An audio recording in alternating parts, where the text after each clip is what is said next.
ओम नमो भगवते वासुदेवाय। ओम नमो भगवते वासुदेवाय। ओम नमो भगवते वासुदेवाय। नारायणं नमस्कृत्य नरं चैव नरोत्तमं देवीं सरस्वतीं व्यासं ततो जयमुदीरये। नष्टप्रायेषु भद्रेषु नित्यं भागवत सेवया भगवती उत्तम श्लोके भक्तिर्भवति नैष्ठिकी। श्रीमद् भागवतम स्कंद 1 अध्याय 3। समस्त अवतारों के स्रोत श्री कृष्ण। श्लोक संख्या 29। जन्म गुह्यं भगवतो ये एतत् प्रियतो नर सायं प्रातः सायं प्रातः गुणन् भक्त्या दुःखग्रामात् विमुच्यते। जो कोई भी भगवान के गुह्य अवतारों का सावधानी पूर्वक प्रतिदिन सुबह तथा शाम को पाठ करता है वह जीवन के समस्त दुखों से छूट जाता है। तात्पर्य। भगवत गीता में भगवान ने घोषणा की है कि जो कोई उनके दिव्य जन्म तथा कर्म के तत्वों को जानता है वह इस अस्थायी भौतिक संसार से छूटकर भगवत धाम को जाता है। अतएव इस भौतिक जगत में भगवान के अवतार की गुह्यता को भली भांति जान लेने पर भौतिक बंधन से छुटकारा प्राप्त हो जाता है। अतः भगवान का जन्म तथा उनके कर्म जिन्हें वे जन सामान्य के कल्याण हेतु प्रकट करते हैं सामान्य नहीं होते, वे गुह्य हैं और जो भक्ति पूर्वक इस विषय की गंभीरता को जानना चाहते हैं उन्हें ही ये रहस्य प्रकट हो पाता है। इस तरह उन्हें भवबंधन से विमुक्ति प्राप्त हो जाती है। अतः ये सलाह दी जाती है कि जो कोई भागवत के इस अध्याय का जिसमें भगवान के विभिन्न अवतारों का वर्णन है भक्ति तथा श्रद्धा पूर्वक केवल पाठ करता है उसे भगवान के जन्मों तथा कर्मों का अंतर्दर्शन प्राप्त हो जाता है। विमुक्ति शब्द इस बात का सूचक है कि भगवान का जन्म तथा उनके कर्म दिव्य हैं, अन्यथा मात्र उनका पाठ करके किसी को मुक्ति प्राप्त नहीं हो सकती। अतएव ये गुह्य है और जो भक्ति के निर्धारित विधि विधानों का पालन नहीं करते वे भगवान के जन्म तथा कर्म के रहस्यों को जान पाने का अधिकार नहीं रखते। श्रील प्रभुपाद की जय। इस श्लोक में अब तक हम चर्चा कर चुके हैं भगवान के विभिन्न अवतारों के विषय में जो मुख्य मुख्य अवतार थे। अब यहाँ पर इस श्लोक में बता रहे हैं कि इस अध्याय में जिन अवतारों का वर्णन हुआ है उनका अगर सावधानी पूर्वक हम एवरीडे सुबह शाम इसको श्रद्धा पूर्वक श्रद्धा तथा भक्ति के साथ अगर इसका श्रवण करें हम तो समस्त दुखों से हम मुक्त हो सकते हैं। विमुच्यते पूरी तरह से सारे दुखों से छुटकारा। प्रत्येक व्यक्ति दुखों से छुटकारा चाहता है। हर व्यक्ति जो है इस भौतिक जगत में सरवाइव कर रहा है, स्ट्रगल कर रहा है दुखों से छुटकारा पाने के लिए, सुखी होने के लिए। भगवान गीता में कहते हैं कि ममे वांशो जीव लोके जीव भूते सनातने सनातन मन षष्ठान इंद्रियाणी प्रकृति स्थानी कर सकते। ये सारे जीव जितने भी जीवात्माएं हैं वो सब भगवान के विभिन्न अंश हैं। भगवान कह रहे मेरे अंश हैं। लेकिन भगवान के अंश हैं तो मैं तो बहुत सुखी होना चाहिए, परम सुखी होना चाहिए। भगवान परम सुखी हैं, हर समय आनंद में रहते हैं, आनंदमय अभ्यासात सच्चित आनंदमय है। हम भगवान के अंश होते हुए इतने दुखी क्यों हैं? ये क्वेश्चन आना चाहिए सभी के मन में। जैसे कोई बहुत बड़े रईस पिता का पुत्र हो, मिलियनियर कोई बहुत अधिक धनी व्यक्ति है उसका पुत्र हो और वो कष्ट में हो तो आश्चर्य की बात है कि इतने पैसे वाले धनी व्यक्ति का पुत्र होकर के और इतना कष्ट उठा रहा है, गरीबी में जी रहा है। तो एक बहुत बड़े आश्चर्य की बात है। लोग उसको आश्चर्य की दृष्टि से देखेंगे, ऐसा क्यों है, जानने का प्रयास करेंगे। तो हमारी स्थिति ऐसी है। भगवान जो परात्पर ईश्वर हैं, परम ब्रह्म हैं, पूर्ण पुरुषोत्तम भगवान हैं, सभी सारे अनंत कोटि ब्रह्मांडों के वैकुंठ जगतों के वो स्वामी हैं, उनके अंश होकर के और हम इतना कष्ट उठा रहे हैं, आज भौतिक जगत में पड़े हैं। भगवान नहीं चाहते कि हम यहाँ पड़े रहें, वो तो हमें सुखी करना चाहते हैं। इसलिए यहाँ करके ये सब लीलाएं करते हैं, जन सामान्य के कल्याण हेतु ये लीलाएं प्रकट करते हैं, यहाँ के कार्यकलाप करते हैं। तो प्रत्येक व्यक्ति जो है, हम सर्च तो कर रहे हैं, सुख की खोज तो कर रहे हैं, सभी कर रहे हैं अपने अपने स्तर पे, सुखी होना चाहते हैं। लेकिन वास्तव में खोज कैसे करना है, वो सुखी होने का राज क्या है, वो हमें पता नहीं है।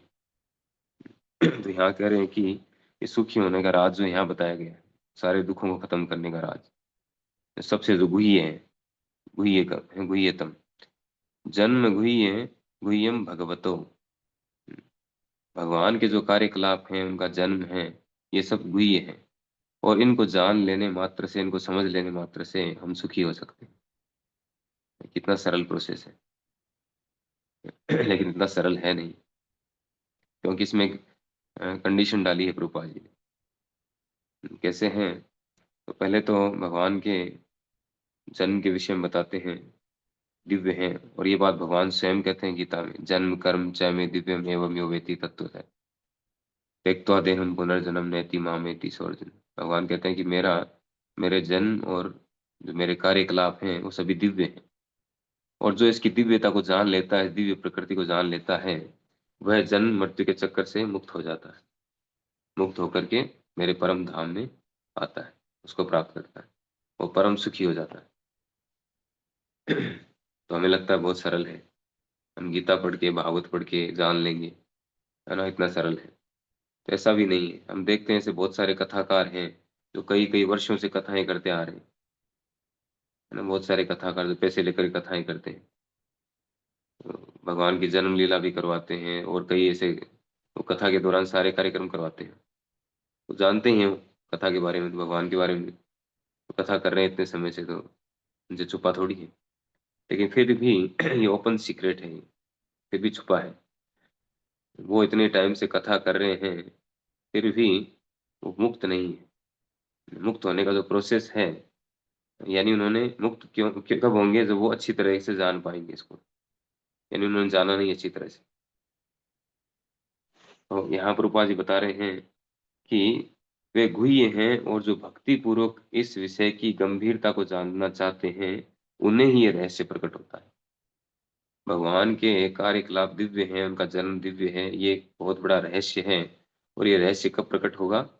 जब भक्ति पूर्वक, प्रेम और भक्ति के साथ भक्ति पूर्वक इसको जानने का प्रयास करेंगे, केवल ऊपर ऊपर नहीं। जब हम भक्त बनेंगे उनके, तब जो है ये दिव्य ज्ञान प्रकट होगा, तब भगवान इसको प्रकाशित करेंगे। भगवान गीता में कहते हैं कि ना हम प्रकाश सर्वस्य योग माया समावर्त, मैं योग माया के द्वारा आवृत रहता हूँ, सभी के समक्ष प्रकट नहीं होता। मूर्ख व्यक्ति मुझे नहीं जान पाते। तो किसके समक्ष प्रकट होते हैं भगवान? उसके लिए एक श्लोक आया है, अतः श्री कृष्ण नाम आदि न भवेद ग्रहाय इंद्रिय, सेवन मुखी ही जीववादो स्वयं एव स्फुरत है। ये अतः है, भगवान के जो नाम आदि हैं, नाम रूप लीलाएं, उनके गुण, उनके कार्यकलाप, नाम आदि का मतलब इन सब आ गई भगवान से संबंधित चीजें। उनके कार्यकलाप, उनके जन्म। अतः श्री कृष्ण नाम आदि न भवेद ग्रहाय इंद्रिय, इन इंद्रियों के द्वारा, भौतिक इंद्रियों के द्वारा हम उसको ग्रहण नहीं कर सकते, इनपुट नहीं होगा, नहीं समझ सकते। तो कैसे समझेंगे, क्या तरीका है, क्या प्रोसेस है? तो कहते हैं कि सेवनमुखी ही जीवा दो। जब हम सेवोन्मुखी होंगे, भगवान की सेवा में लगेंगे, भगवान की सेवा में उन्मुख होंगे। और कैसे, क्या है, कैसे करें सेवा? सेवा करने का तरीका क्या है? तो जीवा दो। जीवा आदि जो इंद्रियां हैं हमारी, जीवा से लेकर के आँख, कान, नाक, त्वचा, और जो भी हमारी इंद्रियां हैं, कर्म इंद्रियां हैं, ज्ञान इंद्रियां हैं, पांच कर्म इंद्रिय, पांच ज्ञान इंद्रिय, और हमारा जो 11वीं इंद्रिय मन, ये 11 इंद्रियों को हम जब भगवान की सेवा में नियोजित करेंगे, सभी को, सारी इंद्रियों को सेवन मुखी जीवा दो, तब स्वयं एव स्फूर्त है, तब भगवान अपने आप को प्रकट करेंगे। स्वयं प्रकट करेंगे, क्योंकि भगवान पूर्ण स्वतंत्र है, स्वराट है। हम चाहें कि हम भगवान का दर्शन कर लें, जैसे कुछ लोग कहते हैं कि दिखाओ भगवान है तो दिखाओ। ये ठीक नहीं है। हम ऐसे चैलेंज नहीं कर सकते भगवान को कि भगवान तुम हो तो हमारे सामने प्रकट हो, नहीं हो रहे इसका मतलब नहीं हो, ऐसा नहीं। या कोई जो भक्त है उसको बोले भगवान है तो दिखाओ, देखने के लिए योग्यता होनी चाहिए। जो भक्त हैं वो तो हर समय देखते रहते हैं।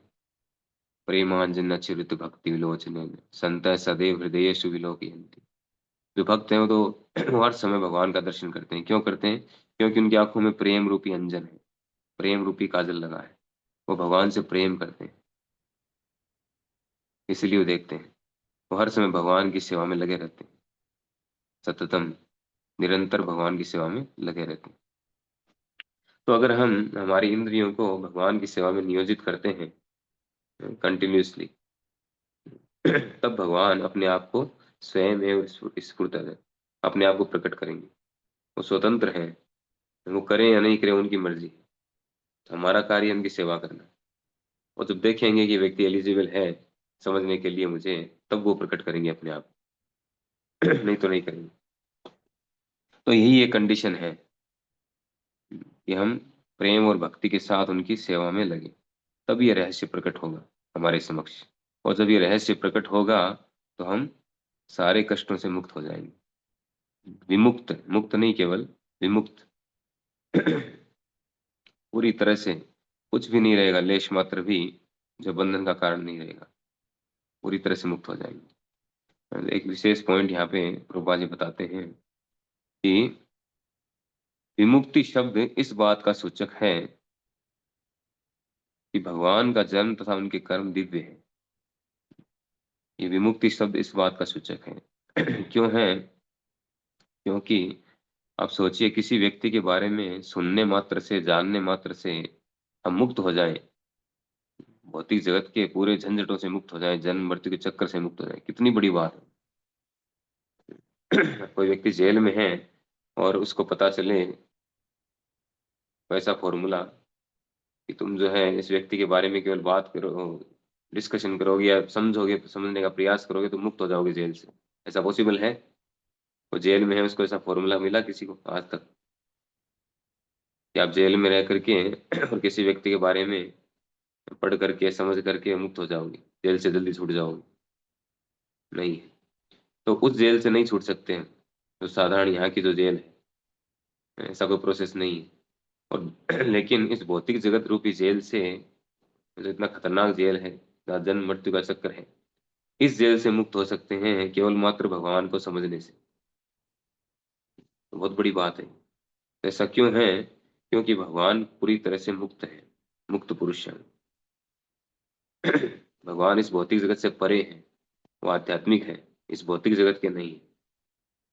और ये भौतिक जगत उनके कंट्रोल में है। तो जब हम उनके भक्त बनते हैं, उनकी सेवा करते हैं, उनको प्रसन्न करते हैं, तो वो अपनी माया शक्ति को आदेश देते हैं कि इसको छोड़ दो,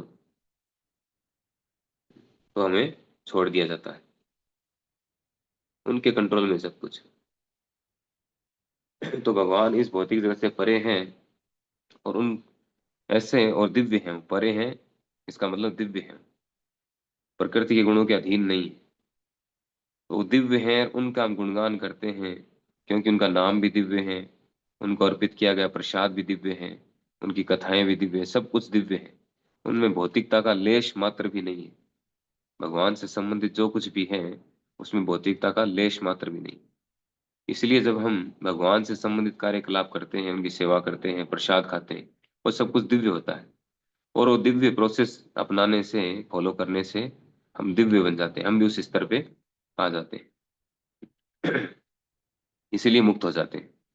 जैसे एग्जाम्पल देते हैं प्रभुपाद जी प्राय, कि लोहे की रोड है, उसको अग्नि में डाल दिया जाता है तो उसमें अग्नि के गुण आ जाते हैं, वो भी लाल हो जाती है और अग्नि का कार्य करने लग जाती है।